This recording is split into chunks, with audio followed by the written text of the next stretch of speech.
Vous arrivez à l'entrée d'un rond-point très fréquenté, vous repérez enfin l'ouverture parfaite dans la circulation, vous enfoncez la pédale d'accélérateur pour vous insérer rapidement, et là, Cesle vide absolu.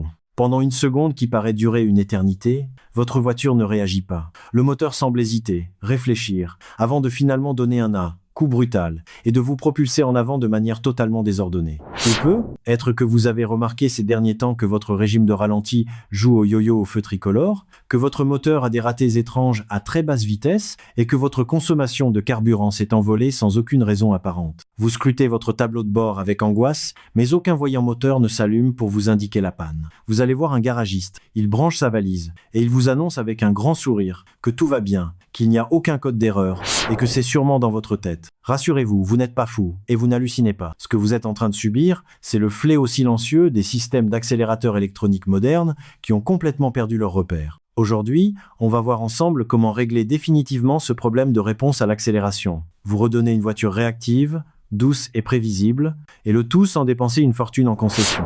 Pour bien comprendre comment réparer ça, il faut d'abord comprendre comment on en est arrivé là. Il fut un temps sur les voitures plus anciennes où la pédale de droite était directement reliée au moteur par un simple câble métallique en acier. Quand vous appuyiez sur la pédale, vous tiriez physiquement sur ce câble qui ouvrait le clapet d'admission d'air. La réponse était mécanique, instantanée et pure. Aujourd'hui, cette époque est révolue. Votre pédale d'accélérateur n'est plus qu'un banal morceau de plastique connecté à un capteur électronique. Lorsque vous appuyez dessus, un signal électrique est envoyé au cerveau de la voiture, le calculateur moteur. Cet ordinateur analyse votre demande, vérifie une dizaine d'autres paramètres et envoie ensuite l'ordre à un petit moteur électrique d'ouvrir le boîtier papillon pour laisser entrer l'air. Le problème majeur de cette technologie de commande par fil, c'est que le calculateur est un système adaptatif. Il apprend en permanence de votre style de conduite, de l'usure des pièces et des variations de tension. Avec le temps, les innombrables démarrages, les bouchons, l'usure de la batterie ou les légères baisses de tension, les valeurs d'étalonnage de ce système se décalent lentement. Le capteur de la pédale et le moteur du boîtier papillon ne sont plus du tout synchronisés. Résultat,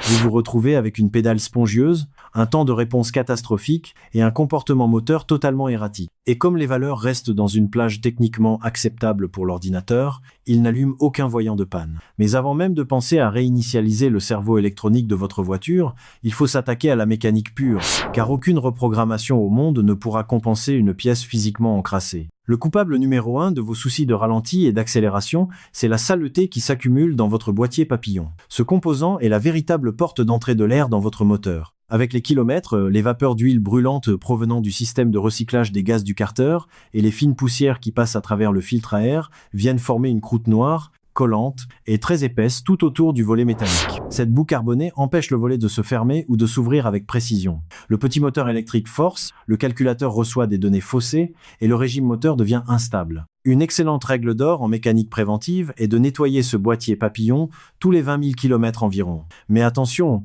on ne fait pas n'importe comment. La pire erreur serait d'utiliser du nettoyant pour frein, du diluant, de l'acétone ou de l'essence. Ces solvants ultra agressifs vont littéralement détruire le revêtement spécial en molybdène qui recouvre les bords du volet et griller les joints en caoutchouc ainsi que les capteurs électroniques intégrés. Vous devez impérativement utiliser un spray nettoyant spécifique formulé pour les boîtiers papillons. Vous trouverez ça dans n'importe quel centre auto ou sur internet pour environ 10 € et une bombe vous servira pour plusieurs années. Démontez la grosse durite d'admission d'air en plastique, pulvérisez le produit doucement et utilisez un chiffon en microfibre propre pour essuyer cette boue noire sans jamais forcer brutalement sur le volet avec vos doigts ou un tournevis. Une fois que l'intérieur brille et que l'air peut de nouveau circuler librement, la moitié du travail est déjà accompli. Si ce genre d'astuce de garage vous plaît et que vous voulez reprendre le contrôle de l'entretien de votre véhicule sans vous faire plumer, prenez juste une seconde pour vous abonner à la chaîne. Ça soutient énormément ce format de vidéo technique et ça vous permettra de ne rater aucun des prochains tutoriel pour bichonner votre mécanique. C'est fait ?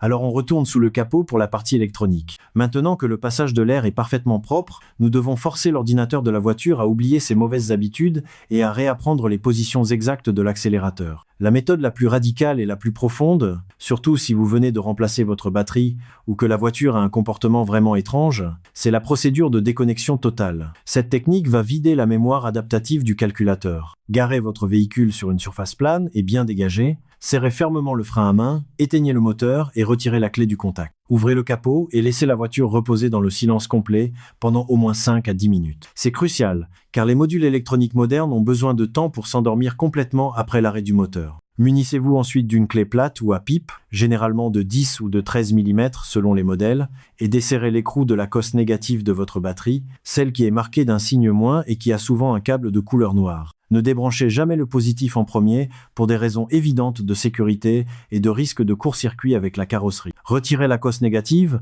et isolez-la bien sur un bout de plastique ou de chiffon pour qu'elle ne touche aucun élément métallique. Vous allez maintenant laisser la voiture totalement privée d'électricité pendant 15 bonnes minutes. Ce temps d'attente est indispensable pour que tous les condensateurs du réseau de bord se déchargent totalement et que la mémoire volatile de l'ordinateur s'efface. Profitez de ce quart d'heure pour inspecter vos cosses. Si vous voyez de l'oxydation ou de la poudre blanche, frottez un peu avec une petite brosse métallique. Une fois le temps écoulé, rebranchez fermement le câble noir sur la borne négative et serrez l'écrou correctement sans pour autant écraser le plomb. Installez-vous au volant, insérez la clé et tournez-la simplement pour mettre le contact, sans lancer le démarreur. Tous les voyants du tableau de bord vont s'allumer. Ne touchez à rien pendant au moins 30 secondes. Durant ce laps de temps, vous allez peut-être entendre des petits cliquetis ou des bruits de moteur électrique sous le capot. C'est le calculateur qui est en train de recalibrer le boîtier papillon en cherchant ses butées maximales et minimales. Démarrez ensuite le moteur et laissez-le tourner au ralenti pendant 10 à 15 minutes complètes. La règle absolue durant cette phase est de ne toucher à aucune pédale, ni l'accélérateur, ni le frein, ni l'embrayage. Laissez simplement le moteur chauffer tranquillement. Le ralenti va être fluctuer, monter un peu, redescendre, brouter légèrement, c'est tout à fait normal. La voiture est en train d'écrire une nouvelle cartographie de base. Une fois ce quart d'heure passé, coupez le moteur, attendez 10 secondes et redémarrez pour aller faire un essai routier. Vous devriez immédiatement sentir une énorme différence. S'il s'avère que cette déconnexion de la batterie n'a pas suffi, ou si vous voulez une méthode de calibration manuelle plus rapide sans ouvrir le capot, il existe ce qu'on appelle la danse de la pédale. C'est une procédure de réinitialisation intégrée par de nombreux constructeurs que l'on peut réaliser uniquement avec la clé de contact et son pied droit. Le timing de cette technique doit être respecté à la seconde près. Installez-vous confortablement au volant, porte fermée. Mettez le contact de manière à allumer tous les voyants, mais sans démarrer le moteur. À partir de ce moment précis, commencez à enfoncer votre pédale d'accélérateur très lentement et de manière extrêmement fluide. Le mouvement de votre pied depuis la position de repos jusqu'à écraser la pédale à fond sur la moquette doit durer exactement 4 secondes. Ne donnez pas d'à-coups. Une fois la pédale collée au plancher, maintenez-la fermement dans cette position pendant 3 secondes complètes. Ensuite, relâchez la pression de votre pied pour laisser la pédale remonter. Mais là encore, vous devez contrôler la remontée pour qu'elle dure très exactement 4 secondes. N'enlevez surtout pas votre pied d'un coup en laissant le ressort faire le travail, c'est vous qui maîtrisez la vitesse de retour. Vous venez de faire un cycle. Vous devez répéter cette opération d'enfoncement lent de 4 secondes, de maintien de 3 secondes et de relâchement de 4 secondes, 3 fois de suite au total. Ces répétitions très précises envoient un signal codé au système de gestion moteur qui comprend alors qu'il s'agit d'une demande volontaire de recalibration et non d'une conduite normale. Une fois le 3e cycle terminé, coupez immédiatement le contact, retirez la clé du aimant et patientez environ 10 secondes pour laisser le système valider et enregistrer cette nouvelle mémoire d'étalonnage. Remettez la clé et démarrez votre moteur. Si vous avez bien respecté le rythme, la réponse sous votre pied droit devrait redevenir aussi vive et tranchante qu'au premier jour de sortie d'usine. Enfin, pour ceux d'entre vous qui conduisent des véhicules très récents bourrés d'électronique très complexe où les manipulations manuelles ne fonctionnent plus, il reste la méthode professionnelle, celle de la valise de diagnostic. Si vous possédez un petit outil de diagnostic OB2 multimarque assez évolué, ou si vous avez un ami qui en possède un, c'est la solution la plus propre et la plus clinique. Le port OB2 se cache généralement sous le volant, derrière un petit cache en plastique au niveau des fusibles habitacles. Mettez le contact sans démarrer le moteur et branchez votre appareil. Naviguez dans les menus de votre outil.